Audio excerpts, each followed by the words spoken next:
नमस्कार, चर्चा यूपी की में आपका हार्दिक स्वागत है। 2018 के एक सर्वेक्षण के अनुसार भारत में लगभग 2.2 करोड़ दिव्यांग जनसंख्या है।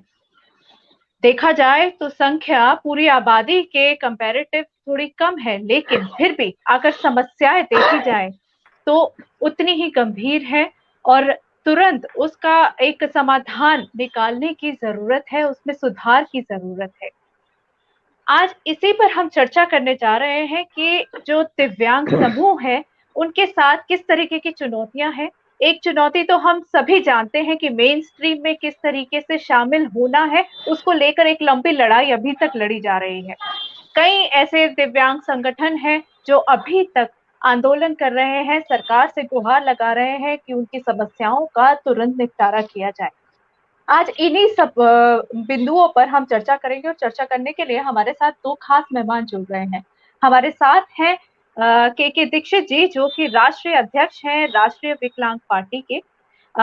मैं आपको पहले बता देती हूँ कि राष्ट्रीय विकलांग पार्टी एक रजिस्टर्ड राजनीतिक पार्टी है निर्वाचन आयोग द्वारा, और ये जो पार्टी है दिव्यांगों द्वारा ही बनाई गई है और दिव्यांगों के लिए ही कार्य करती है।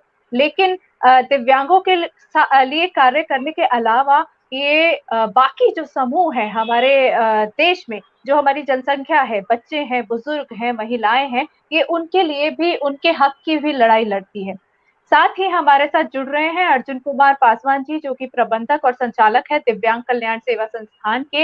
ये संस्थान लगभग 19 साल पुराना है। यूपी का ये संस्थान है और दिव्यांग महिलाओं, बच्चों और किसानों के लिए ये संस्थान कार्य करता है। आप दोनों का हार्दिक स्वागत है हमारे कार्यक्रम में। थैंक यू भावना जी।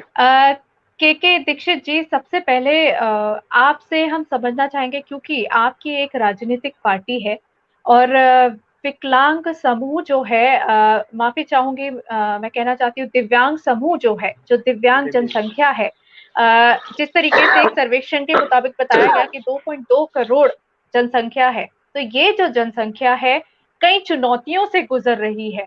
तो वो किस किस तरीके की चुनौतियां हैं, उस पर पहले हम आपसे समझना चाहेंगे कि आप उस पर थोड़ा प्रकाश डालें कि आम जिंदगी में जो डे टू डे लाइफ है, किस तरीके की चुनौतियां हैं, और फिर आपकी जो पार्टी है वो किस उद्देश्य के साथ गठित हुई है। सबसे पहले तो भावना जी, मैं बहुत आभारी हूं आपके चैनल का कि आपने एक ऐसे सब्जेक्ट को चुना है आज बहस करने के लिए जिसकी तरफ वास्तव में लोगों की नजर तक नहीं जाती है। दूसरी बात, आपने अपनी बात कहते कहते आपने सॉरी बोला था, आप विकलांग बोल गई थी, फिर दिव्यांग बोली, तो मैं आपको बोलता हूं कि आपको सॉरी बोलने की जरूरत नहीं है। एक्चुअल हम विकलांग ही ठीक है, दिव्यांग तो हमारे साथ एक मजाक है। अगर कोई व्यक्ति, मान लीजिए मैं खुद पोलियो ग्रस्त हूँ, अगर मैं सड़क पर चलूं और मुझसे कोई कहे कि आपके अंग कितने दिव्य हैं, कितने प्यारे हैं, तो ये हमारे लिए कटाक्ष होगा, ना कि जो है किसी प्रकार का प्रोत्साहन होगा। तो ये तो खैर मोदी जी ने मजाक किया था हमारे साथ में, उसको झेल रहे हैं हम लोग। अब तीसरी बात पे आते हैं कि आप जो समस्या बता, पहली बात तो आपकी जो गिनती है 2018 वाली, 2018 में जो गिनती है, वो गिनती आप ये मान लीजिए कि ये केवल वो है जो सीएमओ के यहाँ सर्टिफिकेट बनता है, एक्चुअली चीफ मेडिकल ऑफिसर जो डिस्ट्रिक्ट का होता है, वहां पर विकलांगों का सर्टिफिकेट बनाया जाता है। और ये आंकड़े वहां से उठाए गए हैं। लेकिन आज भी 2018 के बाद भी आप देखेंगे तो लगातार जो है सीएमओ कार्यालय के सामने बुधवार, शुक्रवार, हफ्ते में 2 दिन बनते हैं, कहीं एक दिन, सैकड़ों विकलांग साथियों की भीड़ आपको मिलती है।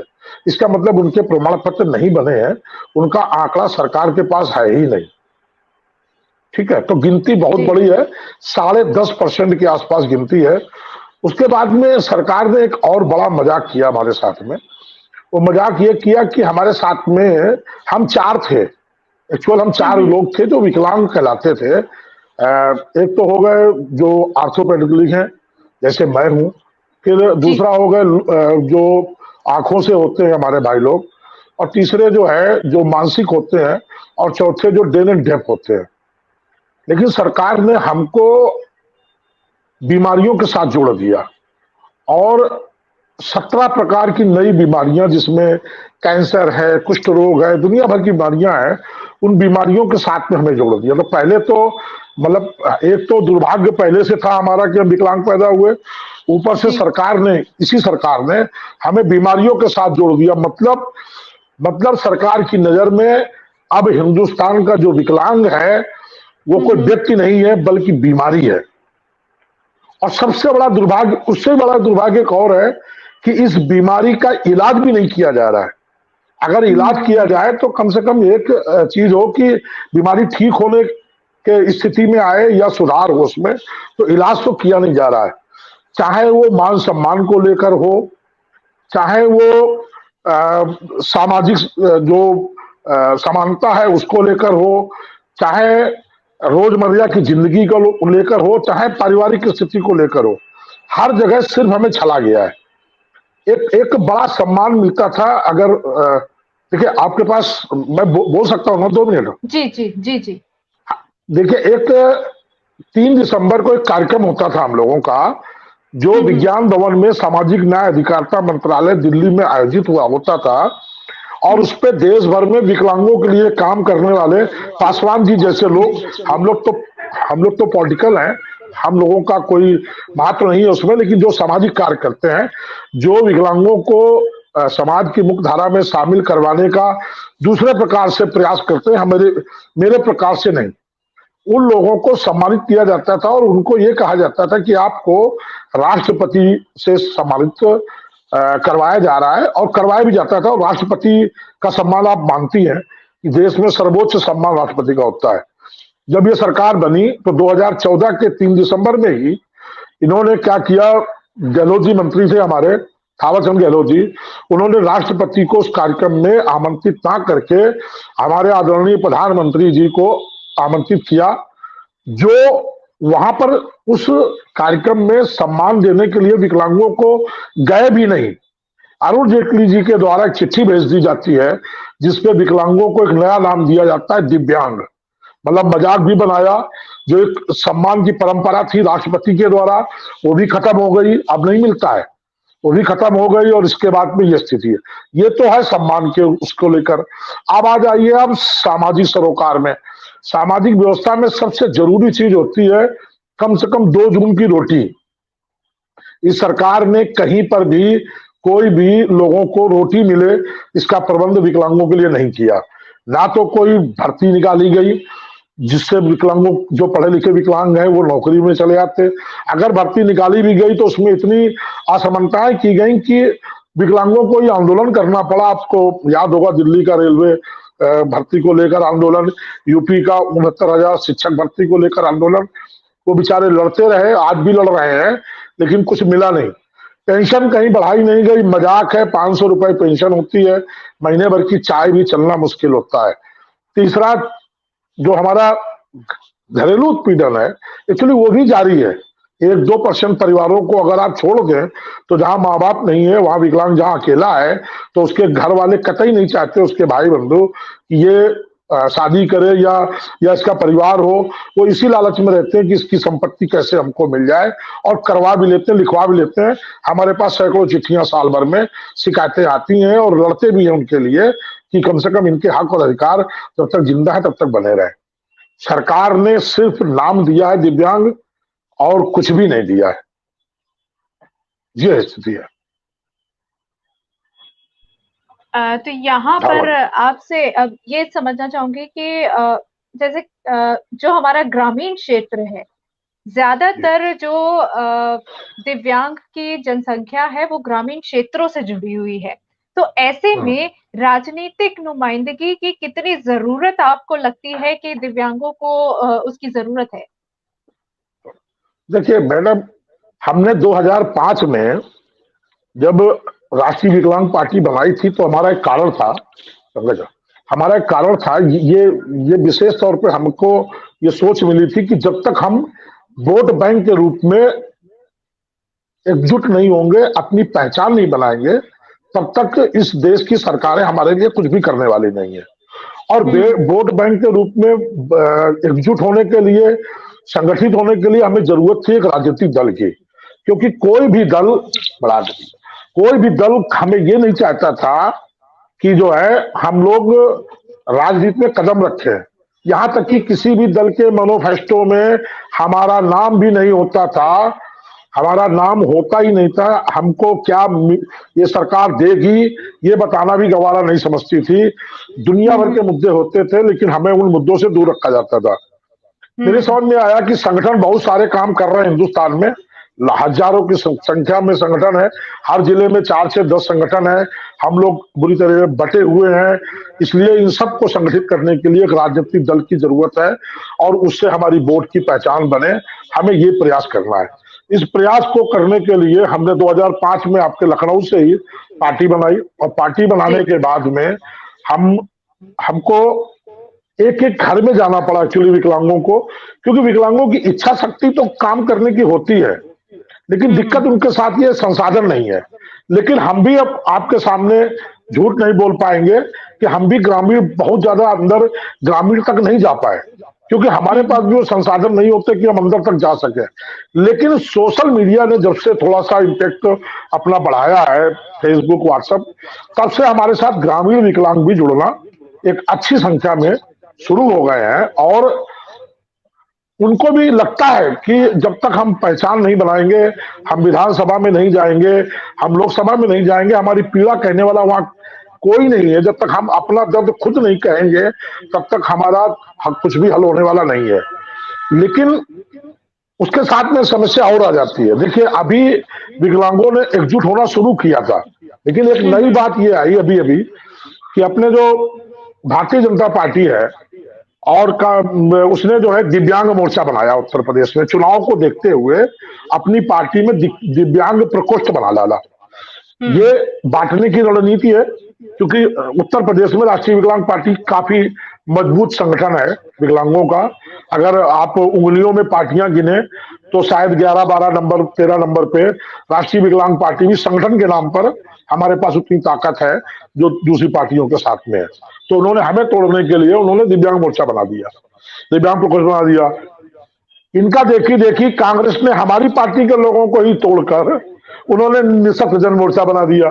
ठीक है, हमें खुशी है फिर भी, क्योंकि आज विकलांग पिछले 2 चुनाव से विकलांग अब सत्ता के जो गलियारे हैं, सत्ता के जो मैनिफेस्टो हैं, उनमें उनकी गिनती शुरू हो गई थी। उनमें लिखा जाना लगे लोग कि हमारी सरकार बनेगी तो हम विकलांगों को 2000 रुपए पेंशन देंगे, 100 रुपए देंगे, 500, मतलब विकलांग शब्द इनके मैनिफेस्टो में आना शुरू हुआ था। अब बड़े दलों ने दिव्यांग मोर्चा बनाना शुरू किया है। मैं उम्मीद करता हूं कि अब वो दिन दूर नहीं है जब आपने चर्चा शुरू की है, दूसरे भी चर्चा शुरू करेंगे। जब ये एक बड़ा राष्ट्रीय स्तर पर विकलांगों की राजनीतिक भागीदारी पर चर्चा शुरू होगी, विकलांग जागरूक होगा, जनता जागरूक होगी। क्योंकि आज की तारीख में सबसे बड़ी दिक्कत भावना जी है कि हम पार्टी भले चला रहे हो लेकिन लोगों की सोच ये होती है, वो ये सोचते हैं कि हमारी कोई संस्था है। वो कहते हैं भाई हमें जो मदद आपको जो हमसे मदद चाहिए बता देना। मैं तो उनको हमें बताना पड़ता है, सर ये संस्था नहीं है, ये पार्टी है और इसमें हमें आपकी जरूरत है, ना कि आपकी खास मदद की जरूरत है। आपकी जरूरत है, आप आएंगे तो 4 लोगों को और लाएंगे। तो एक्चुअली जो आम जनता के अंदर जो भावना है कि हमें विकलांगों की मदद करनी है, मतलब वो वाली भावना जिसको आप सिंपैथी कह सकती हैं, एक्चुअल विकलांग अब उससे हटना चाहता। मैं विकलांग ये चाहता है कि आप हमारी मदद करो लेकिन सहयोग वाली, सिंपैथी वाली नहीं। आप हम गिर गए हैं तो हमारा कंधा पकड़िए, हमको उठाकर खड़ा करिए और कहिए चलिए। ये नहीं कि चलो मैं आपके घर तक छोड़ दूं, कहीं दोबारा नहीं गिर जाओ। दोबारा गिरेंगे तो फिर आप उठाइए हमें, तभी हम चलना सीखेंगे। अब विकलांगों के अंदर ये भावना आई है और इसी भावना को हम लोग हवा भी दे रहे हैं। स्वाभिमान सम्मान 2016 में हमारा निःशक्त जन अधिनियम, अभी तो दिव्यांगजन हो गया, दिव्यांगजन अधिनियम हमारा पारित हुआ। बहुत सारी चीजें दी गई, ये बड़े अधिकार है, लेकिन जमीन पर आज तक लागू नहीं हुआ। सिर्फ संघर्ष हो रहा है, सिर्फ संघर्ष ही कर रहे हैं हम लोग, ये स्थिति है। अर्जुन जी, आपसे मेरा सवाल है, आप जिस संस्था से जुड़े हैं, जिसके आप संचालक हैं, वो संस्था किस तरीके से कार्य करती है? अगर हम दिव्यांगों के परिप्रेक्ष्य में अगर हम बात करें कि दिव्यांगों की किस तरीके से सहायता की जाती है संस्था के द्वारा?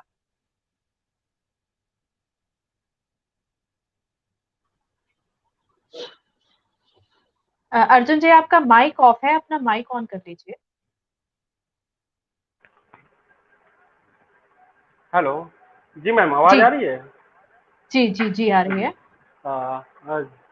जी धन्यवाद देंगे आपको। पहले आपने हमको जोड़ा और ऐसे डिस्ट्रिक्ट से हमको आपने जोड़ा है जहां ये नेपाल बॉर्डर से सटा हुआ डिस्ट्रिक्ट है। जनपद सिद्धार्थनगर गौतम बुद्ध की धरती है, जहां से मैं अभी आपसे लाइव हो पा रहा हूँ। तो यहाँ पे काफी कंडीशन है, ग्रामीण काफी गरीबी है और ग्रामीण क्षेत्र है, तो इसमें हम लोगों के लिए बड़ी कठिनाई होती है काम करने में। लेकिन बहुत सारी स्कीमें हैं गवर्नमेंट की। अभी तो हम नेशनल ट्रस्ट भारत सरकार से जो है दिव्यांग बच्चों जी। का आश्रम चलाते हैं जी। हम्म। और एक ICPS योजना के अंतर्गत है बालगृह बालक, तो वो हमारी संस्था संचालित कर रही है।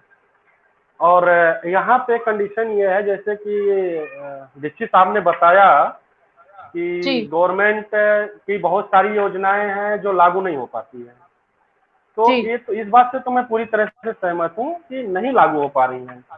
हमारे यहाँ दिव्यांगों को लेकर के UDID कार्ड बनना था अभी, एक राष्ट्रीय जी। पहचान पत्र है दिव्यांगों का, और उस पे काफी काम हम लोगों ने किया। हम लोगों ने 700, मेरी संस्था ने खुद 700 कुछ UDID कार्ड हम लोगों ने ग्रामीण क्षेत्रों में खुद अपना लैपटॉप ले जा करके इसमें बहुत सारा काम हमने किया, 700 से ऊपर। और सिद्धार्थनगर में सिद्धार्थनगर का जो जिला प्रशासन है, मतलब वो हम लोगों की वजह से प्रथम आया था पूरे यूपी में। UDID कार्ड बनने में नंबर 1 पे आया था सिद्धार्थनगर, और वो सारा संस्था से हमने कराया था। तो इसमें कुल मिलाकर के बहुत सारी, अभी एक कंडीशन ये हो गई है, ये रेलवे का पास जो है अब ये लोग जारी कर रहे हैं DRM ऑफिस लखनऊ से। लेकिन अब DRM ऑफिस यहाँ सिद्धार्थनगर से 300 किलोमीटर है लखनऊ। अब एक दिव्यांग व्यक्ति वहां कैसे जाएगा? बिल्कुल। कंडीशन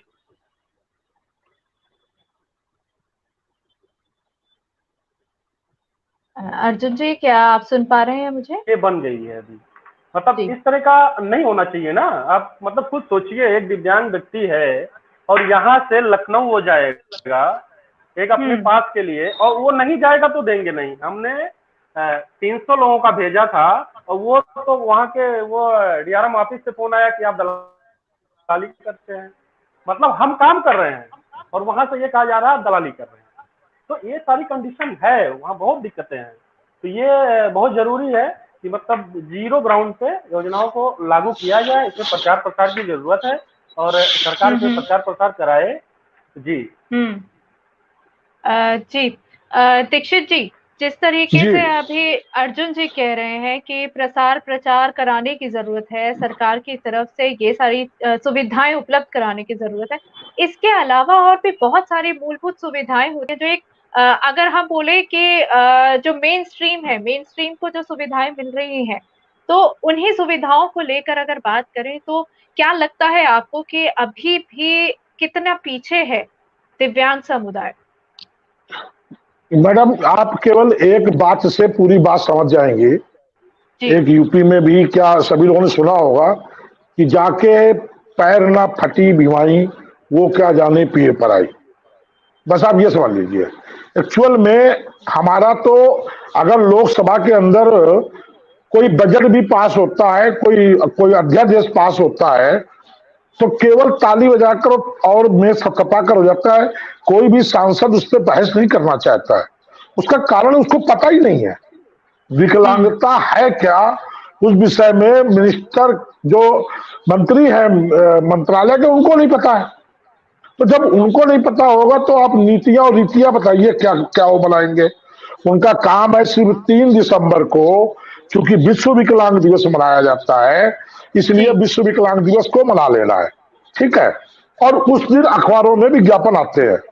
बाकी विकलांगों को पता ही नहीं होता है कि उनको पेंशन कहां से मिलती है। पासवान जी जैसे लोग, हमारे जो जिला पदाधिकारी लोग हैं, ऐसे लोग बेचारे विकलांगों को बताते हैं, उनकी मदद करते हैं, तो वो जाकर सर्टिफिकेट बनवा पाते हैं। क्योंकि सबसे बड़ी दिक्कत यह है मैडम कि विकलांगों के साथ में उनके परिवार का व्यक्ति भी बहुत दिन तक उनके साथ जाकर उनकी मदद कर नहीं पाता है। उसका कारण है कि उनको पता है कि 10 बार दौड़ना पड़ेगा, उसके बाद तो सर्टिफिकेट बनेगा, और सर्टिफिकेट बन भी गया वहां तक तो साथ देता है परिवार। उसके बाद क्या होता है कि स्थिति बनती है मांगने की। अब हमको जो भी मिलना है वो एक तरह का भीख मिलनी है। पेंशन हो तो हमें 10 चक्कर बाबू के लगाने हैं, 10 चक्कर कार्यालय के लगाने हैं। घर वाला इज्जतदार होता है, घर वाले सोचते हैं क्या होगा, 400 रुपए मिल भी जाएंगे अगर 10 चक्कर दौड़ने पे, चलो ये दौड़ रहा अपना इसी को दौड़ने दो। तो एक्चुअल घर वाले भी मदद नहीं करते। आप बताइए ना, आज किसानों का आंदोलन हो रहा है, बहुत अच्छी बात कह रहा हूं, आपको मानना पड़ेगा, ये सही बात है। किसानों के आंदोलन में कभी कभी आप देखती है महिलाएं भी होते हैं, बच्चे भी होते हैं, मतलब किसानों के परिवार के लोग भी उस आंदोलन में बैठे होते हैं। गलत तो नहीं कह रहा हूं? कल अगर मजदूरों का आंदोलन होता है या किसी भी का आंदोलन होता है तो परिवार शामिल होता है, उसमें पीछे खड़ा होता है। लेकिन विकलांगों के जिलों में आप देखती हो छोटे छोटे आंदोलन होते हैं, पेंशन बढ़ा दो, नौकरी दे दो, ये वो, कभी किसी भी विकलांग के घर का परिवार का व्यक्ति उस आंदोलन में शामिल नहीं होता है। उसका कारण है कि उसको ये लगता, उसको शर्म आती है, उसको लगता है कि मेरे बेटे भाई भतीजे इसको भीख के तरीके मांगना पड़ रहा है, अगर कोई मुझे देख लेगा इस आंदोलन में खड़ा, मेरा जानकार, मेरा रिश्तेदार, तो वो मुझे भी भिखारी मान लेगा। इतनी बुरी स्थिति कर दी है। जब आप ग्राउंड पे आप जाएं और देखें कि आदमी बात करने से हिचकिचाता है, बस केवल अब सिंपैथी ही बची है जो हमको मिल पाती है। सिंपैथी कभी कभी हमें बिना मांगे भी मिलती है, बाकी चीजें तो मांगने से भी जो है मिलना दुश्वार हो गया है, ये स्थिति है। और इसका इलाज सिर्फ एक ही है। चुनाव आयोग से कई बार हम लोगों ने इस बात विषय में मीटिंग किया, मिले, ज्ञापन दिया, बहुत कुछ किया। हमने 15 सालों से संघर्ष कर रहा हूं, खुद लोकसभा का चुनाव लड़ा। आपको याद होगा सलमान खुर्शीद साहब ने विकलांगों की ट्राईसाइकिल बैसाखी वगैरह का पैसा वैसा खा लिया था, वो घोटाला मैंने खोला आज तक में बैठ के। उसके बाद आंदोलन किया, उनको हराने के लिए मैं फर्रुखाबाद से चुनाव लड़ा। हमारे बहुत सारे विकलांग साथी पदाधिकारी केवल इसलिए चुनाव लड़े कि भैया हम लोग चले, कुंडी तो खटखटाएं, लोगों के दरवाजों पर कुंडी खटखटाएं और उनको ये बताएं कि हम भी लड़ने आए हैं, हम मानसिक विकलांग नहीं है। राजनीति करने के लिए केवल दिमाग का सही होना जरूरी है, हाथ पैर का सही होना जरूरी नहीं है। हम कोई बॉर्डर में लड़ने नहीं जा रहे, और दिमाग हमारा आज के 70% नेताओं से बहुत अच्छा है, उनसे बहुत अच्छा है। वो मानसिक विकलांग है, हम शारीरिक विकलांग हो सकते हैं, चलो मानते हैं हमें। लेकिन तो इस स्थिति में हम लोगों ने चुनाव भी लड़वाए भी, अपने अपने संसाधन से लड़वाए। देखिए कोई, आप जानती हैं चुनाव में मदद तो उसी की होती है जो जीतने वाला होता है, लोग पैसा उसी को देते हैं। हम लोग के पास तो पैसे भी नहीं है, लेकिन फिर भी हम लोग किसी तरीके से सरवाइव कर रहे हैं। लेकिन उसका थोड़ा सा फायदा दिखा है जब से इन लोगों ने अब मोर्चे बनाने शुरू किए हैं, तो मुझे लगा है कि कभी ना कभी विकलांगों की स्थिति ये आएगी कि शायद ये बड़े दल 2-4 विकलांगों को चुनाव में सीटें दे और उतारे। लेकिन डर फिर इस बात का है कि जो विकलांग जिस राजनीतिक दल से जीतकर लोकसभा विधानसभा में जाएगा, उसी की मानसिकता के आधार पर वो वहां पर बात करेगा, क्योंकि वो कोई विकलांगों के वोट से जीत के जा नहीं रहा है, वो तो अपने राजनीतिक दल की मानसिकता से जीत के जा रहा है, तो उसको उसके बाद मजबूरी होगी। आज भी देखिए, अब क्या सारे जो एससी कैंडिडेट, एसटी कैंडिडेट है, वो बसपा से जीत के तो नहीं जाते हैं, भाजपा से भी जीत के आते हैं, कांग्रेस से भी जीत जाते हैं, लेकिन वो अपनी बात नहीं कह पाते हैं। जो उनको कहना के लिए वो वादा करके जनता से आते नहीं कह पाते, क्योंकि पार्टी कहती है नहीं, आपको ये नहीं बोलना, लोकसभा में ये बोलना है। तो ये भी डर लगा रहता है। लेकिन फिर लगता है कि चलिए कहीं से शुरुआत तो हो, उसको बाद में ठीक कर लेंगे। अभी की आपको बात बता रहा हूं, पिछले साल लॉकडाउन में क्या हुआ, हमारा जो 2016 का अधिनियम है उसमें हमें कुछ धाराएं ऐसी हमें मिली हैं जिसमें आप अगर मुझे चाटा मारती हैं तो हम आपके ऊपर केस करते हैं, तो आपके ऊपर 10,000 रुपए की पेनाल्टी भी लगती है और आपको 3 साल तक की सजा भी हो सकती है। और ये दिव्यांगजन अधिनियम 2016 के अंतर्गत आपका केस बनेगा। हालांकि बनता नहीं है, पुलिस वालों को पता ही नहीं है, हम लोग संघर्ष कर रहे थे। उसी बीच में सरकार ने ये 3-4 धाराएं हैं, 8A, B, C करके उसको हटाने का प्रोग्राम बना लिया। और किसी एनजीओ या किसी भी लोगों को, देखिए कोई भी पॉलिसी बनती है तो उनके रिलेटेड लोगों से राय सलाह लेनी चाहिए, ना लेकर उन्होंने वेबसाइट में छोटा सा डाल दिया और 4-5 लोगों ने उसको अपना देने का मन बना लिया। कहीं से मिनिस्ट्री के अंदर से ही, क्योंकि लोग मिनिस्ट्री के अंदर भी जानते हैं कि हम विकलांगों के लिए कितना सड़क पर संघर्ष कर रहे हैं, तो उन लोगों ने मुझे बता दिया कि आप देखो आपका सब गड़बड़ हो रहा है। योग वो अमेंडमेंट क्या कर रहे थे कि अब इसको आयुक्त जो हमारा डीएम होता है वो इन दोनों लोगों की, आपकी हमारी पंचायत करा देगा और आपसे हमको सॉरी बुलवा देगा, आपने मुझे मारा है, और केस खत्म हो जाएगा, कोई एफआईआर नहीं होगी। मतलब उसके बाद हम बाहर निकले, आप फिर एक चाटा मार दें, फिर हम एप्लीकेशन दें और फिर से आप वहां बैठकर डीएम के सामने सॉरी बोल दें, ये यहां पर खत्म होने वाला था। हम लोग को जानकारी मिली, राष्ट्रव्यापी मतलब लॉकडाउन चल रहा था, उसके बाद भी इंटरनेट के माध्यम से, जूम मीटिंगों के माध्यम से लाइव आकर फेसबुक वगैरह में जमकर विरोध किया। तब जाकर सरकार ने 3 दिन पहले उसको वापस लेने पर मजबूर कर दिया सरकार को। तो अगर जानकारी मिल गई तो ठीक था, ये तो अमेंडमेंट हो जाता है। अभी अभी हो गया एक अमेंडमेंट, उसकी जानकारी सरकार ने नहीं दी। जब हो गया तब पता चला हम लोगों को। इन्होंने क्या किया, एक्चुअली जो फोर्स की नौकरी है, जैसे बीएसएफ है, यूपी पुलिस है, दिल्ली पुलिस है, इन नौकरियों में भी हमारा आरक्षण है। 4% आरक्षण हमको यहाँ भी है, क्योंकि सारी जॉब तो फील्ड की होती नहीं है। क्लर्कल जो जॉब है, सुपरवाइजरी जो जॉब है, जो बैठकर हो सकती है, उस पर हमारा आरक्षण है। लेकिन इन्होंने उस आरक्षण को खत्म कर दिया। अभी 1-1.5 महीने हुए हैं, उस आरक्षण को इन्होंने खत्म कर दिया। बोले उसकी जरूरत नहीं है। अरे भाई, आप धीरे धीरे हमारी नौकरियां खत्म करते जा रहे हैं। यहां जरूरत नहीं, वहां जरूरत नहीं, तो हमारी जरूरत कहां है? सिर्फ राम मंदिर पे है क्या कि जो राम मंदिर बना है वहां बैठकर हम बाहर बैठकर भीख मांगे? केवल इसकी तो जरूरत नहीं है ना। आप अधिकार भी कम करते जा रहे हो, आप देते भी कुछ नहीं हो, और उसके बाद कहते हो कि आप दिव्यांग हो, मजाक अलग से बनाते हो। तो चल, बहुत बुरी स्थिति में है विकलांग, कहे कुछ भी, लेकिन बड़ी बुरी स्थिति में है। भाई साहब बैठे हैं पासवान जी, इनसे पूछिए। अरे इन संस्थाओं का बजट तक खत्म कर दिया जी, इन संस्थाओं का बजट खत्म कर दिया। जी दीक्षित जी, आपको बीच में रोक रही हूँ, माफी चाहूंगी। यहाँ पासवान जी से ही सवाल है मेरा कि पासवान जी, जिस तरीके से आपकी संस्था काम करती है, तो किस तरीके से आपकी संस्था काम करती है? क्या सरकार की तरफ से कुछ इसमें निःशुल्क कुछ ऐसी चीजें, सुविधाएं दी जाती हैं? क्या पूरी प्रक्रिया रहती है आपकी संस्था से, एक अगर कोई दिव्यांग कुछ सहायता लेना चाहे तो? हम लोग संस्था का जो मेन हमारा उद्देश्य है वो है सेवा। हम लोग दिव्यांगों की सेवा करते हैं। तो जो भी हम लोगों से हो पाता है, गवर्नमेंट के साथ हम लोग मिल के काम करते हैं।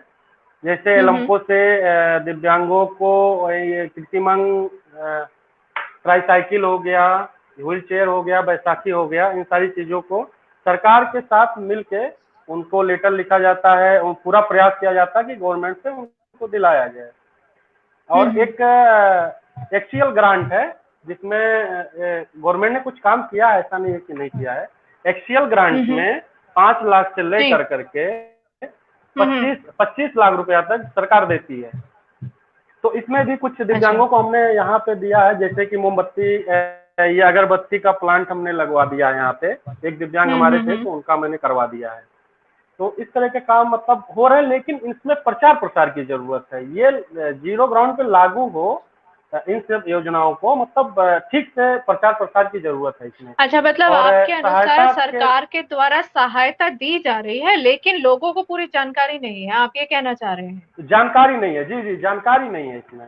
ये जागरूकता की जरूरत है। जो ये जैसे सर ने, दीक्षित सर ने बताया कि 3 दिसंबर को विश्व विकलांग दिवस लगता है, तो इस पे मतलब सरकार को या जिला प्रशासन को ठीक से मतलब ग्राम लेवल पे नहीं तो ब्लॉक लेवल पे जागरूकता कार्यक्रम का आयोजन कराना चाहिए। अब ये सब पिछली बार तो कोरोना की वजह से लागू नहीं हुआ, लेकिन ये जरूरत है कि ब्लॉक लेवल पे अगर ग्रामीण ग्राम सभा पे नहीं हो पाता है तो ब्लॉक लेवल पे इसका प्रचार प्रसार कराया जाए, और उसके बाद मतलब जागरूकता की जरूरत है इसमें कुल मिला के। जी पासवान जी, यहाँ मैं आपको रोककर ये सवाल करना चाहती हूँ कि आप जो कह रहे हैं कि सरकार की तरफ से कुछ सुविधाएं दी जाती हैं जिसकी जानकारी लोगों को नहीं है, लेकिन आप देखिए संचालक हैं उस संस्था के, आप काफी सालों से आप जुड़े हुए हैं, आप लोगों के लिए कार्य कर रहे हैं, तो आपसे यही एक सवाल पूछना चाहते हैं हम कि क्या आपको लगता है वो जो सुविधाएं दी जा रही है वो पर्याप्त है? क्या उससे काम चल जाएगा या उसके अलावा और भी बहुत कुछ होना बाकी है सरकार की तरफ से? नहीं, और बहुत कुछ करने की जरूरत है। जितनी स्कीमें दी गई हैं, गवर्नमेंट ने दिया है, उसमें ना कुछ हो नहीं पाएगा। जरूरत तो पहले तो पेंशन बढ़ाने की जरूरत है। इनको 500 रुपया पेंशन देते हैं, वो भी जैसे सर ने बताया कि 10 बार दौड़ाने पे जाके पेंशन बनता है। तो ये चीजें तो हम कुछ लोगों का तो हम लोग क्योंकि सेवा करने के लिए हैं तो हम लोग कराते हैं ले जा करके, तो दिक्कतें हैं। पेंशन बनाने की जरूरत है जी। और जो दिव्यांग अधिनियम 2016 में लागू किया गया है, उस पे अभी भी मतलब माना अगर देखा जाए तो 10% भी काम नहीं हुआ है। मतलब जागरूकता के नाम पे कुछ भी नहीं हुआ है। उसमें तो बहुत सारी चीजें दिव्यांगों के लिए दे दी गई है, बहुत सारे कानून बना दिए हैं, उसमें बहुत सारा चीजें हैं जिसमें मतलब अगर ठीक से इसको लागू किया जाए तो दिव्यांगों के लिए काफी फायदा होगा। और अच्छा, आपकी जो संस्था है, अगर आपके संस्थान से कोई अपना कुछ सेवा लेना चाहे कोई दिव्यांग, तो क्या प्रक्रिया रहती है? और क्या सिर्फ ये यूपी के विकलांगों के लिए ही है लागू, या कहीं और क्षेत्र से भी आ सकते हैं आपके पास? नहीं, हमारे पूरे इंडिया से हम लेते हैं। हम हमारे यहाँ जो आ जाए पूरे इंडिया से हम सबके लिए काम करने के लिए बैठे हैं यहाँ पे। और क्या प्रक्रिया है, क्या जैसे बिहार, क्योंकि सरकार की तरफ से जी प्रक्रिया ये प्रक्रिया में यही है कि वो हमारे यहाँ हमारा जो वेबसाइट है या हमारा सोशल मीडिया है उससे कांटेक्ट करें हमसे, हम जो भी हो पाता है वो करते हैं उनके लिए।